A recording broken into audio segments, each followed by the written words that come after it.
rutin kita adakan setiap 1 bulan 1 kali, bergiliran dari rumah ke rumah. Dan alhamdulillah kita semua dalam keadaan sehat walafiat. Salawat dan salam patut kita kirimkan ke junjungan kita Nabi besar Muhammad SAW, keluarga dan para sahabatnya, dan semoga curahan rahmatnya selalu dicurahkan kepada kita semua, terutama kita yang sempat hadir di majelis ini. Amin ya rabbal alamin.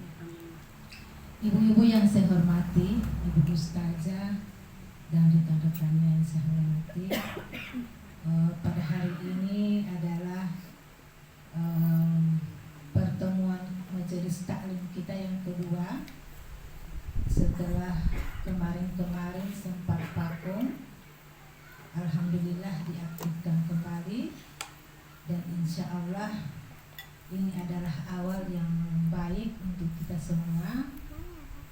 Dan selalu saya tekankan kepada ibu-ibu, mau ada saya atau tidak ada saya, karena saya tidak selamanya di sini, karena masih punya tanggung jawab juga di Sulut, di Manado. Masih ada anak-anak yang masih ada anak yang di bangku sekolah yang memang masih perlu perhatian dari orang tua, terutama saya seorang ibu. Jadi saya tekankan kepada ibu-ibu pengurus maupun anggota, siapapun yang dapat giliran dan pada saatnya saya tidak sempat hadir, tetap dijalankan. Karena di sini bukan cuma saya sendiri, banyak pengurus-pengurus majelis taklim, dan insya Allah akan membersamai kita semua. Ibu-ibu yang saya hormati, sekali lagi saya ucapkan kepada kita semua, terutama kepada Sahibul Bait, kepada Ustazah yang akan memberikan pencerahan, memberikan pendidikan kepada kita, memberikan ilmu yang mungkin selama ini apa yang akan disampaikan ini memang kita sudah ketahui, tetapi sebaiknya apapun itu kebaikan harus diulang-ulang. Karena kalau kita tidak pelajari, kalau kita tidak sering ulang-ulang, pasti kita akan lupa. Jadi ucapan terima kasih kami kepada Ustazah yang akan memberikan ilmu pada hari ini. Selanjutnya, ibu-ibu yang saya hormati, meskipun yang hadir baru sedikit, insya Allah ibu-ibu yang lain masih di perjalanan, dan insya Allah mereka akan menyesuaikan kegiatan kita ini. Karena pada kesempatan ini, pada hari ini ada 2 kegiatan dari Dharma Wanita, yakni majelis taklim dan juga pertemuan rutin setiap bulan yang dilanjutkan dengan arisan Dharma Wanita. Jadi sudah 2 kali dengan kesempatan ini kita adakan bersamaan, yakni majelis taklim sekaligus pertemuan rutin yang dilanjutkan dengan arisan Dharma Wanita yang diikuti oleh seluruh ibu-ibu, baik yang muslim maupun non-muslim. Jadi sekali lagi saya tekankan kepada ibu-ibu, tolong diperhatikan kehadiran dan juga waktu. Kalau bisa kita on time supaya semua bisa kita laksanakan, dan insya Allah kita juga tidak maghrib di jalan. Karena biasanya bapak-bapak itu sering menegur ibu-ibu. Karena memang sudah umum ibu-ibu kalau ikut majelis taklim itu, kalau ikut arisan-arisan itu biasanya maghrib di jalan. Dan itu barangkali yang menjadi kendala, karena sering ditegur bapak-bapak. Nanti kalau kita pas maghrib di sini, sholat dulu baru kita pulang. Kalaupun kita pulang, usahakan sebelum maghrib kita sudah pulang. Makanya saya sampaikan lagi kepada ibu-ibu, kalau memang undangan jam 1 atau jam 2 kita harus on time. Jam 1 atau jam 2 tersebut harus sudah dimulai supaya kita cepat kembali lagi ke rumah sebelum maghrib.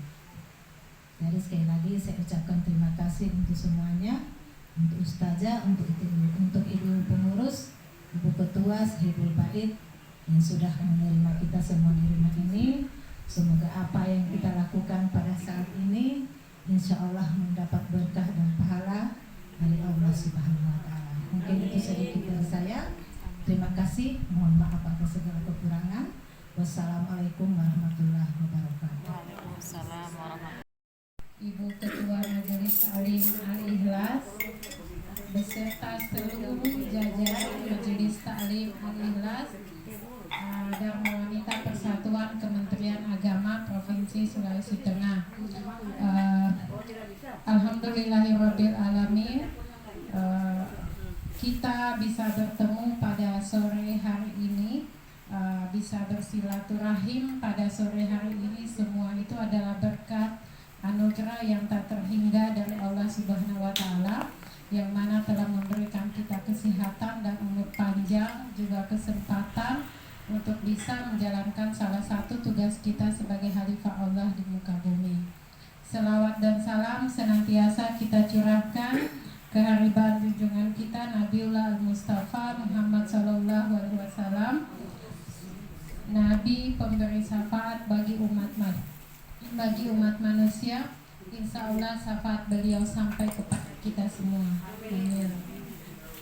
Ibu penasehat, Ibu Ketua Majelis Taklim dan seluruh jamaah Majelis Taklim Al-Ikhlas yang dirahmati Allah Subhanahu wa Ta'ala, suatu kehormatan bagi kami, tim penyuluh Kementerian Agama Kota Palu, bisa hadir di tengah ibu-ibu Majelis Taklim dan Wanita Persatuan.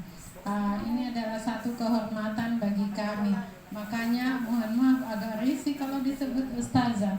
Kalau ustazah itu berarti tanggung jawabnya besar sekali. Jadi kami hadir di sini sekedar berbagi. Kami yakin seperti tadi sudah disampaikan bahwa ilmu tentang penyelenggaraan jenazah ini semua pasti sudah tahu. Bahkan semua sudah pernah melakukannya, prakteknya secara langsung dengan jenazah yang sesungguhnya. Mungkin ada keluarga atau saudara yang meninggal, pasti sudah pernah memandikan, sudah pernah mengkafani, atau setidaknya pernah mengangkat jenazah. Memang ilmu penyelenggaraan jenazah yang diperkenalkan dulu. Kami ini dari penyuluh agama Kementerian Agama Kota Palu semua. Kami ada yang di KUA Mantikulore, ada yang di KUA Ulu Jadi, ada yang di KUA Palu Barat. Kami ini semua. Jadi kami punya kendaraan khusus kalau di undang-undang begini. Kendaraan khusus kami motor, baku ponci cepat. Iya, biasa diundang sampai ke Tawa ini kemana sudah langsung pasukan siap. Alhamdulillah. Kami menikmati ini sebagai satu kami juga sering mengunjungi majelis taklim begini. Kami juga bisa belajar, mendapat pengalaman baru. Jadi dengan sering-seringnya kami mengunjungi majelis taklim di tempat yang berbeda, pasti kami dapat pengalaman yang berbeda juga dari majelis taklim. Karena kami yakin ilmu tentang penyelenggaraan jenazah ini bukan ilmu yang harga mati, memang harus seperti itu. Jadi ini bukan satu ilmu yang harga mati, memang harus seperti itu. Tapi di lain lubuk, lain ikannya, lain tempat, lain juga ada kebiasaannya. Jadi ilmu penyelenggaraan jenazah ini di beberapa tempat itu berbeda-beda. Yang penting tujuan kita bagaimana kita memperlakukan jenazah itu dengan santun, memperlakukan jenazah dengan sopan. Itu. Jadi kami biasanya seperti ini. Saya menjelaskan saja, nanti teman-teman saya yang langsung mempraktekkan. Tapi kami tidak bawa boneka. Mungkin Ibu Sumarni bisa jadi relawan. Ya, siapa yang jadi model? Sumarni. Mau jadi model ya?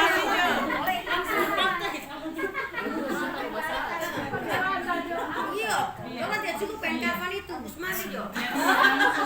Jadi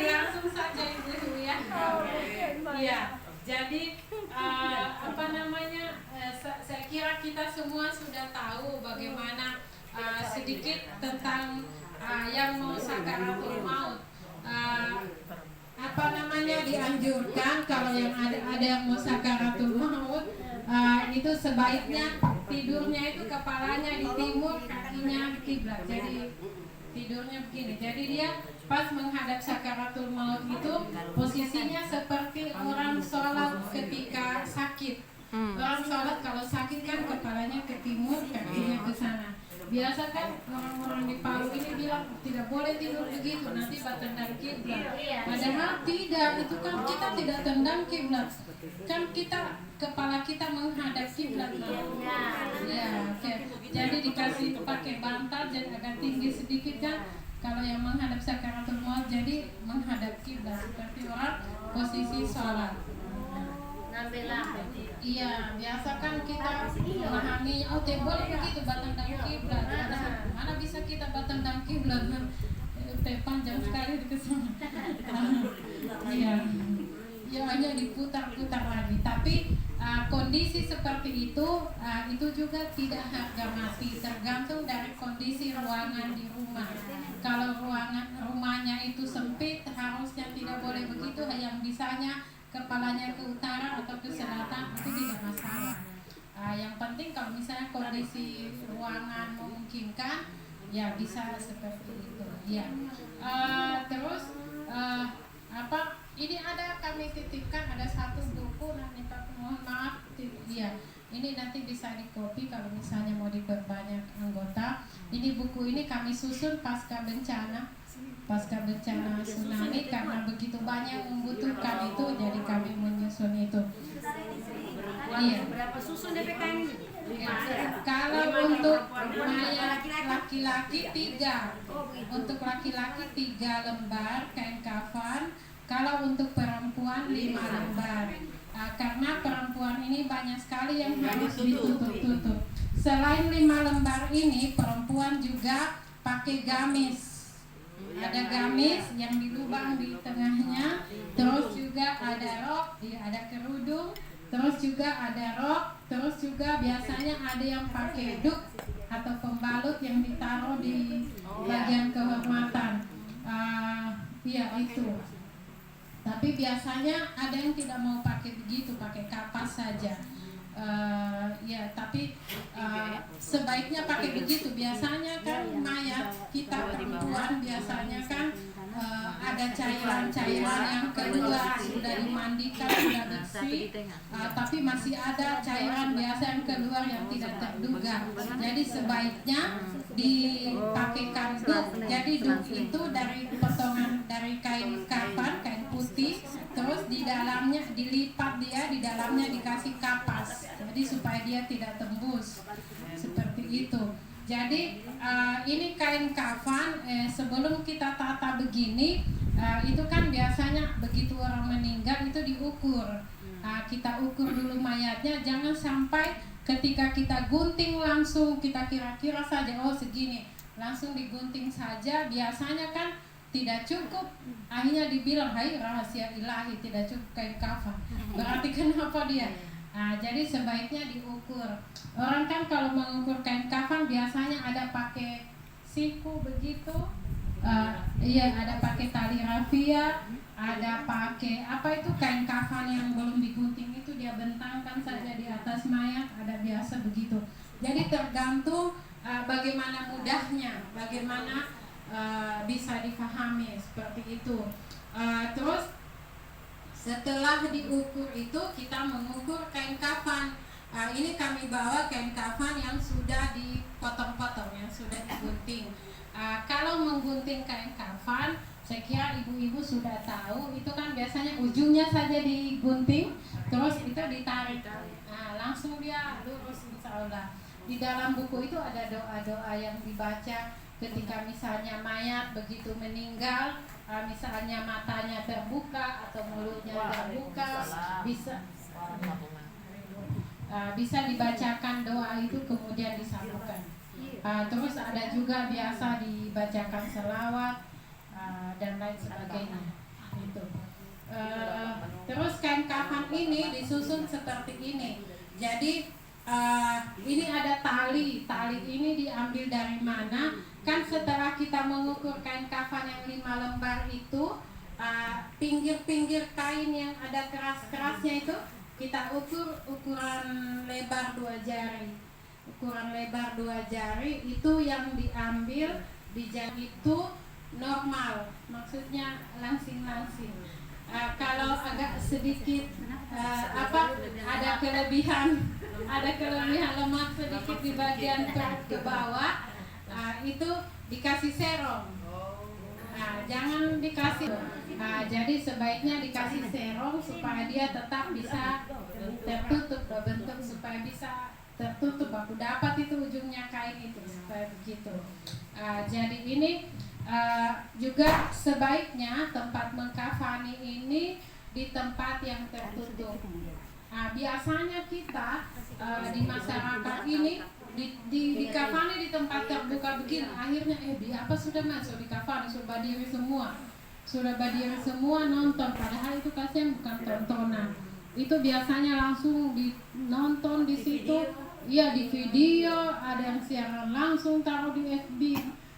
Itu seperti itu, kasihan mayat itu sebenarnya ingin berteriak, dia jangan kasihan dikasih begitu. Saya aurat, mungkin ada aurat yang terbuka yang kita tidak tahu. Jadi kita mari untuk saling mengingatkan mengenai itu. Cara menyusunnya ini tadi yang bagian tengah dulu lurus, terus bagian kiri, terus kanan. Jadi cara menyusun dan cara membungkus itu sama dengan seperti posisi orang takbir, kiri di bawah, kanan di atas. Iya. Jadi gitu. Ini tadi disusun tengah, kiri, kanan, kiri, kanan. Jadi pas 5 lembar. Setelah 5 lembar itu, ini tadi dikasih bantal. Biasanya ada yang tidak mau pakai bantal, tapi ada juga pakai bantal. Bantal itu dari kain kafan itu, dari kain kafan. Ukuran bantal itu sebenarnya dia ukuran yang sama panjangnya dengan ini, dibagi 2, setengah untuk bantal, setengahnya untuk gamis.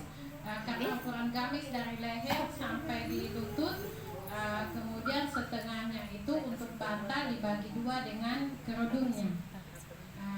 Biasanya orang saya lihat selain kerudung begitu, ada juga lagi dipakaikan tali-tali begitu. Itu terserah lah, yang penting semua maksudnya untuk menutup aurat si mayit jenazah. Di bantal sebagaimana kita ketahui bahwa sudah diganti tadi. Dipakaikan duk. Dipakaikan duknya. Untuk perempuan saja ya, jenazah perempuan saja. Kalau laki-laki hanya 3 lembar saja, tidak ada pakai gamis.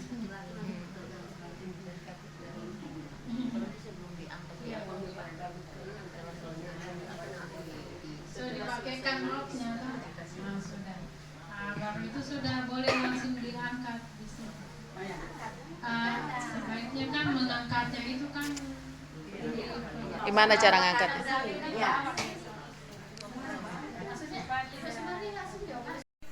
Membungkusnya.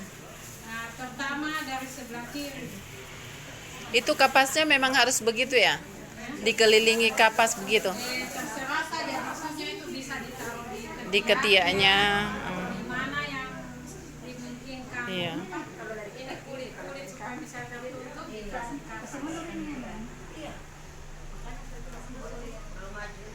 ya, kasih mundur sedikit, kasih ke belakang.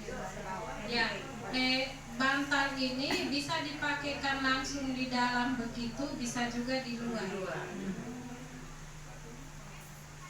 Jadi ini bukan harga mati, harus. Ya. Jadi dibungkus dulu dari sebelah kiri. Iya, sebelah kiri, jadi seperti orang takbir. Sini sayang. Bawah kanan.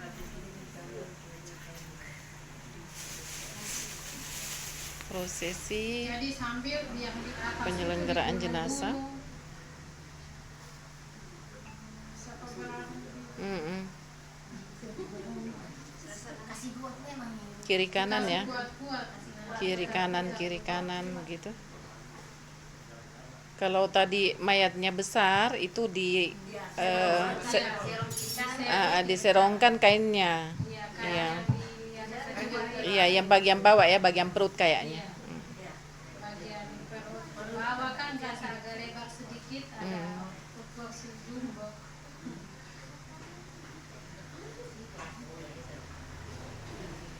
Iya, baru ikatannya ini diikatnya di sebelah kiri, di samping sebelah kiri, jangan di tengah.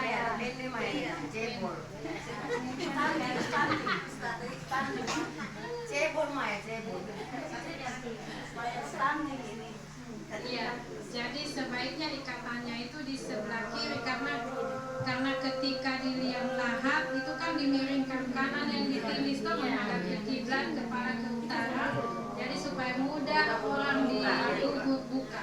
Karena sampai di liang lahat dikuburkan itu harus dibuka.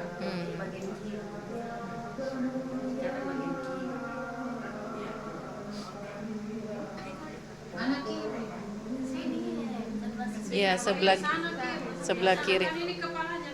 Karena dia akan menghadap ke kanan. Jadi untuk memudahkan prosesi membukanya nanti di liang lahat.